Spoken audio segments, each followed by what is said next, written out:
A day of service brings everyone closer to Dr. King's vision of a beloved community.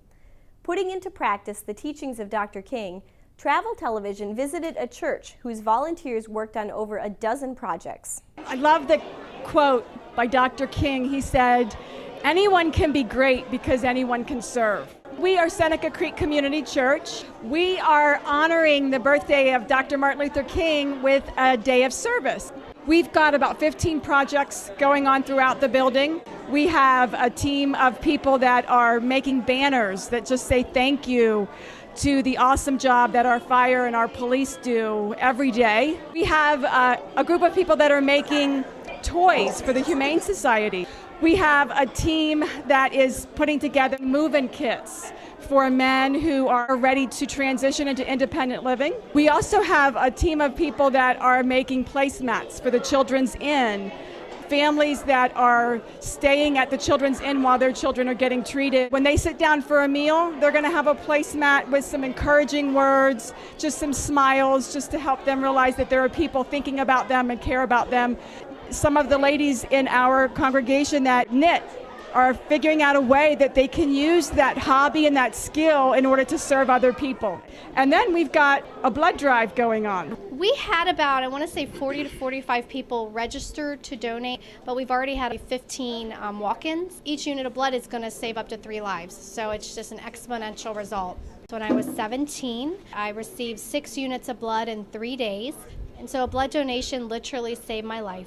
It is better to give than receive. Getting outside of our own problems and our own worries to give to someone else, ultimately you end up feeling better. We are glad to be able to make our neighborhood a better place. The Battle of North Point stymied British plans for a land invasion in the War of 1812. This was followed by a 24-hour naval assault on Fort McHenry. The flag was raised after that battle, and Francis Scott Key was inspired to write the Star-Spangled Banner. On this bicentennial anniversary of these momentous events, volunteers created a replica by hand, just as the original was made.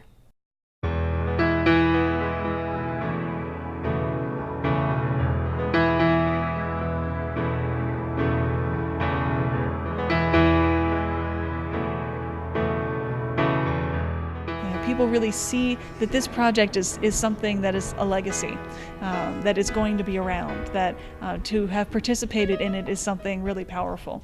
And you really get that from people all over the world. Volunteers were absolutely essential to this project. The first thing we had to do was to cut the fabric, which was absolutely terrifying to me. So I had to assign that to a couple of our volunteers who are, very good at doing this, because this entire project is so big, and you just, it can be very daunting at times. Our volunteers are fabulous women, and they are real artists when it comes to stitching and sewing. And they're willing to do just about anything. So they're wonderfully enthusiastic in fundraising. They're wonderfully enthusiastic in sewing, and it's probably been the highlight of the project for me to actually be able to work with all of the people, all these volunteers that are coming in. So we've had people come in from almost every state in the Union, including Alaska and Hawaii. We had several people from around the world. We did have a family from Hong Kong, and I had the privilege of sitting down and helping them put their stitches in. It was they were excited about it, and I was just as excited to have them here. I'm meeting a lot of wonderful people, hearing a lot of wonderful stories. I was actually here last Sunday for the Public Sewing Day. I saw people from all over the world, all over the country that came in to just put a stitch in the flag. And it's an exciting project. I'm so glad that I became a part of it. It's a once-in-a-lifetime opportunity. I mean, we have some of the best quilters probably in the country that are in this room, some of the best sewers. And you couldn't pay to go to conferences and meet these people and have the wonderful experiences we've had. And I thought, wow, what a great chance to be part of history. And so I've been coming up, I think this is the 6th time I've been here. I've been coming up with a couple of friends and stitching, working on the flag kits, doing just about anything that needed to be done. This has been an outstanding experience. It's a once-in-a-lifetime opportunity to recreate this flag. I'm honored to have been able to do it, and I get goosebumps when I talk about it.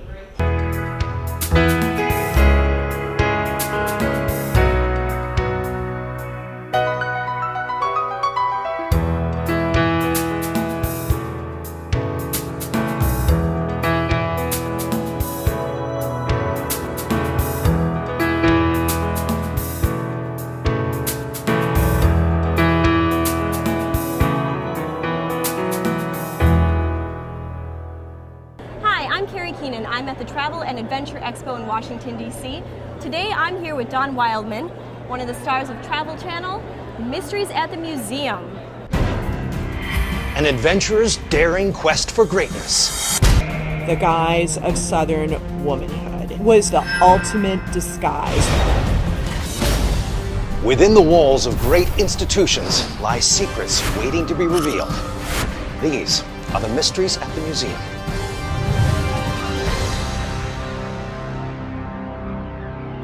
Please tell us a little bit about the show Mysteries at the Museum. Sure, yeah. This is a show that's in its 7th season now, Mysteries at the Museum. It sort of has a spin-off called Monumental Mysteries, which is in its 2nd season.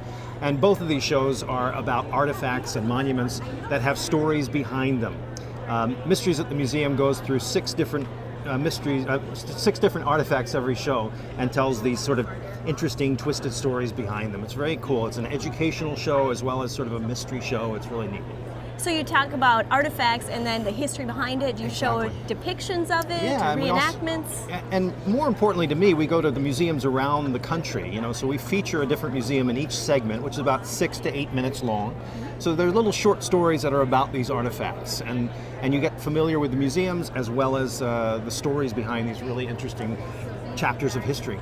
Sounds exciting. Thank you. So where are your favorite places to go to these museums? Do you like the larger museums or the smaller holes in the wall? You know, that's been the best thing about the show, really. It's opened my eyes to how many, it's like the hotel business. There's big hotels and then there's boutique hotels. I'm always a fan of the boutique hotel. So I'm also a fan of boutique museums, these smaller museums that are really very specific about collections like medical anomalies and like matchbox cars. It's really cool. There's 17,500 museums in the United States. It's a huge amount of museums, and people aren't aware of, 3/4 of them. So that's what our show does. It gets those museums a chance to be seen.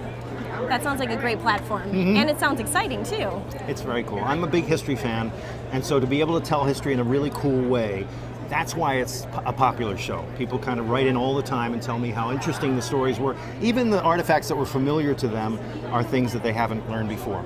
Right. Yeah. Excellent. So I read that you practically grew up in a Nimrod trailer in the 60s. That's funny. I did. So how has that affected your life on travel and your outlook on the world? I'm a warped person because of it. My father bought a $300 Nimrod trailer, which if anybody doesn't know is one of those that you pull out the side and the camp trailer goes up, and there were 5 kids, my 4 sisters and me, would go around the country in this tiny little trailer.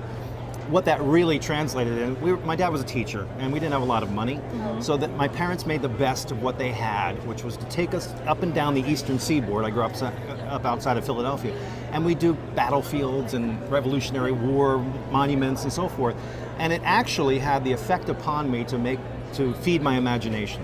Because my dad would say, that's a battlefield out there, get what happened there, and we'd have to kind of build it in our own minds. And it was sort of less is more for us as vacationing families, Right. It was a really neat experience. Now I go around the world and I do these elaborate things, and I think back to the time when we really didn't have anything, and it's sort of the same in a way. It just depends on your mindset. Right. Sounds like a good education firsthand. Exactly. And then you took that into adulthood, and there you go. Now It's you're a traveling. story. History is just stories. It's about telling. It's a tip of an iceberg. You have an event, and then there's this big iceberg underneath, and how deeply you want to go into the details is what you do. So our show does a good job of sort of going just below the water and telling a pretty quick version of that, but it's always really entertaining.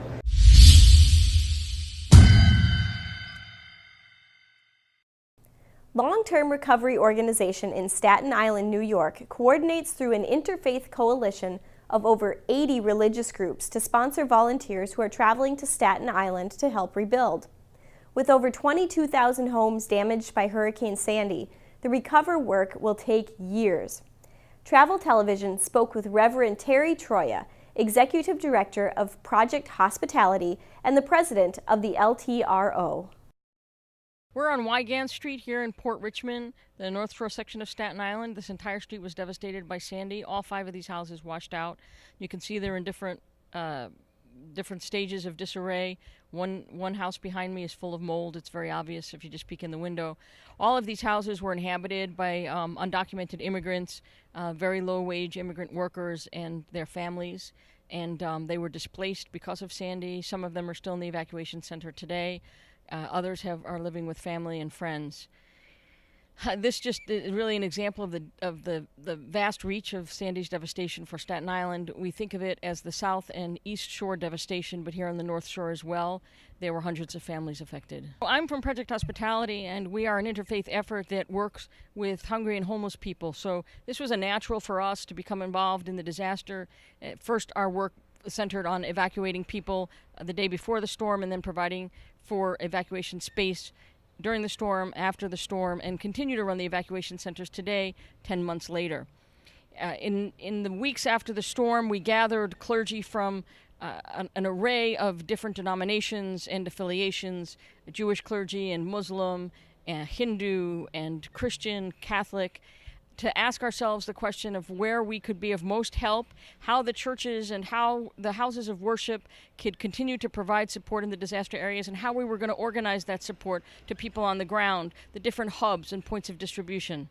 And we began meeting November 12th, 2 weeks after the disaster.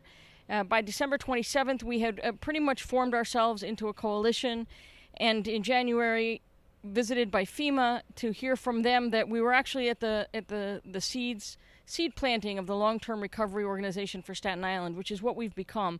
We're now an 85-member coalition. We span additional coalitions that have joined on to us, including Connect to Recovery, which is a Jewish coalition, and all of us together are working voluntarily on the rebuild effort. We host volunteers from across the United States. We have skilled laborers here from the Mennonites, from the Southern Baptists, from the Christian Reformed Church. We Habitat for Humanity. We have church volunteers and different faith in school and community volunteers that have been coming in from California through Canada and beyond to help us out. And these groups, if they're unskilled laborers, there's plenty to be done in terms of providing food to the disaster area, doing housing needs and assessment surveys, and going door to door to find out what people's needs are, hosting help fairs for the different Sandy families. And for the skilled laborers, there's houses to rebuild, one house at a time. We had 22,000 households affected here in Staten Island, 7,000 people displaced, several hundred people still displaced and not in their homes today. One of the great coordinating features of this coalition, of this long-term recovery organization, is our ability to garner the help of our houses of worship to host groups that are coming in to do the recovery work. So from Temple Emmanuel here in Port Richmond and Faith United Methodist Church to the Presbyterians and the Lutherans and the interdenominational churches and our Pentecostal churches, we are able to house groups of up to 60 volunteers at a clip and provide for them appropriate showers. Our local Moravian church, Newton Moravian Church, is hosting our showers for all of our volunteers that need showering. We're able to get the word out to folks that we're available. There's some cost incurred to help the churches where it's needed, and where it's not needed, we're able to do this for free. But we have to provide for volunteers to come in because this is a long recovery. There are so many houses that need to be repaired. There are so many lives that need to be restored, and we need all of the help, hands on deck, to make us accomplish house to house the restoration to the fullest degree possible of every family affected by Sandy and suffering by Sandy today. Corporate volunteer events are great for the community and the sponsoring companies. Team building is a natural part of the volunteer experience, and many corporations have formal relationships with local schools, civic groups, religious organizations, and nonprofits. Earth Day, which occurs annually in April, is a great time for companies to step forward and contribute to their community.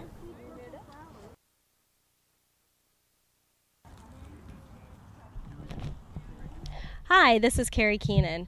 When I'm not in the Travel Television studio, I'm out here volunteering. Today, I am at Croydon Creek Nature Center in Rockville, Maryland, and we are doing an invasive plant species pull. So we are picking all the plant species that are not native to this region.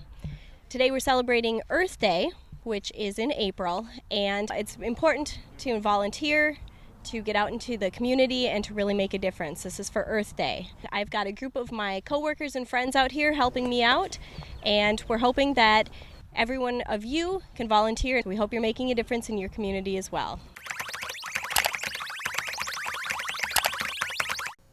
Call home without burning your travel budget. With international travel usually comes experiences worth calling home for, but using your cell phone can rack up roaming charges on your phone bill. Before you travel, encourage friends and family to download Viber so you can stay connected. The application, which is available on iPhone, Android, Windows Phone, BlackBerry, Windows, Mac, Symbian, Nokia S40, and Bada devices, allows users to send free messages and make phone calls to other registered users. When connected to a Wi-Fi network, you can make calls and text without using your data service plan.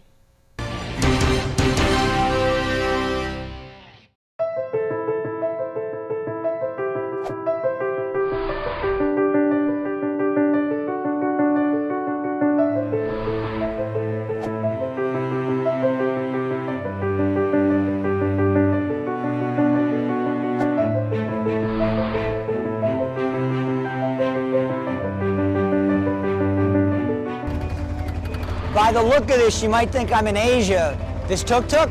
Actually, I'm here in Lisbon, Portugal. This is a fairly new introduction to tours around the city, and we're going to use one to take a tour and show you some cool vantage points. Lisbon is the largest city in Portugal, as well as the capital. It has a population of over 3 million people, covering an area that consists of 379 square miles.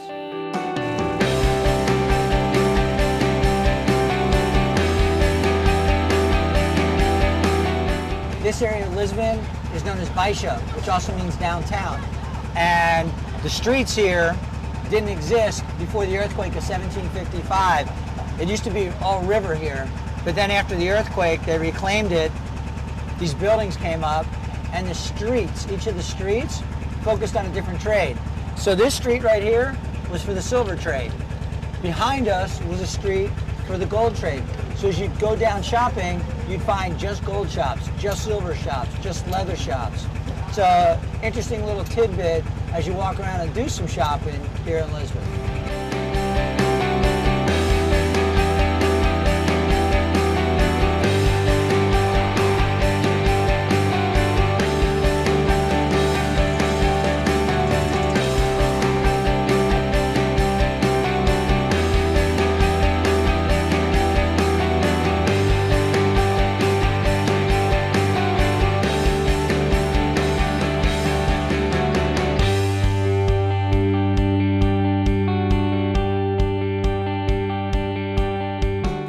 So we interrupted our tuk-tuk tour to hang out in the downtown area. These are the streets where the various trade shops were located, the gold, the silver, the leather, etc. But today they're intermixed with some of the traditional retail shopping that you'd like to take in while you're here. One other reason you come here, everywhere you turn, there are cafes. The food's wonderful, and it gives you a taste of both Portuguese food and Portuguese culture.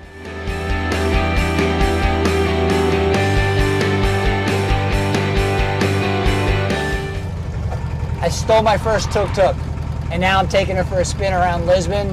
I hope you enjoyed this little tour. Now it's my turn.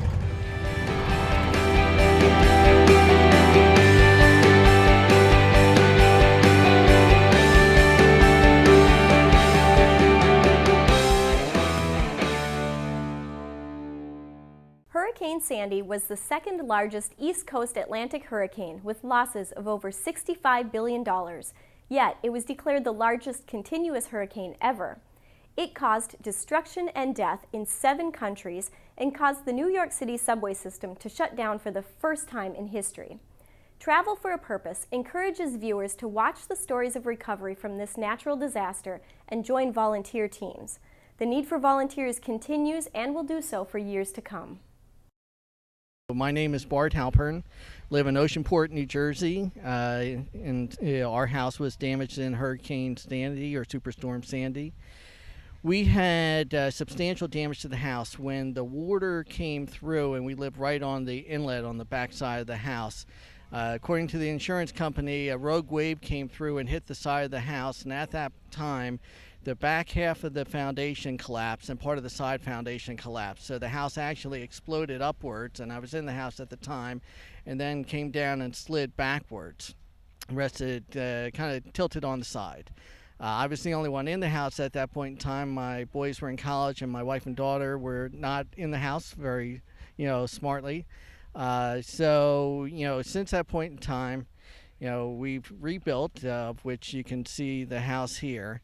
And we're very fortunate. We have volunteers here today, and we've had a number of volunteers come through to help us in the rebuilding process. After the house was damaged, we had a couple other big things happen in our lives. My wife was diagnosed with cancer, so we've been treating her. That was the main focus. I was injured on the house trying to help in the reconstruction. I tore my bicep muscle off my bone. I had to have it surgically reattached. I have pins and plates and whatnot in my arm, so I'm not able to do everything that I'd hoped to do. We've had a number of volunteer groups come through. We had Habitat for Humanity.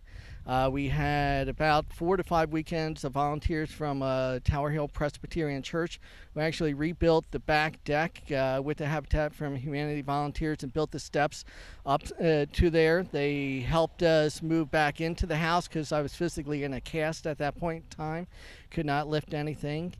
And now we have volunteers today from West Lompoc from Lutheran Church to help us in getting the front ready, because we do not have front steps, and hopefully they will be installed in the next couple weeks, but we have to take out a bunch of trees and prepare the ground in order for the contractors to come in and put in the front steps.